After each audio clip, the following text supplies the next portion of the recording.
But we start this edition of The Fine Print with Pakistan. Good evening, everyone. I'm Aisha Sindhu.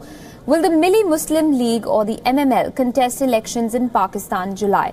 The question is relevant given the decision of the United States State Department to designate the MML as a front or alias of the Lashkar-e-Taiba terror organization.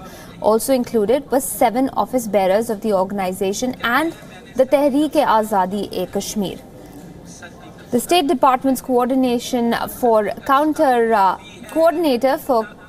counter-terrorism Ambassador Nathan Sales said, quote, "The amendments take aim at Lashkar-e-Taiba's efforts to circumvent sanctions and deceive the public about its true character.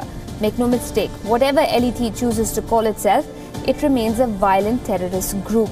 The United States supports all efforts to ensure that the LET does not have a political voice until it gives up violence as a tool of influence." End quote.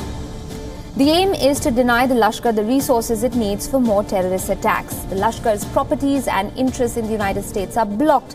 US nationals cannot engage in any transactions with the group. The US Treasury Undersecretary Sigal Mandalekar said, quote, "The MML is not a recognized political party. It relies on the Lashkar-e-Taiba for guidance and direction. We will continue to target organizations like the Lashkar even when they attempt to cloak themselves as political parties or hide their extremism behind other facades. Those working with the MML must think twice about doing so or risk exposure to US sanctions." End quote. India, of course, has welcomed the United States' decision. The Foreign Office saying it vindicated India's view that Pakistan had not taken effective action against terror groups.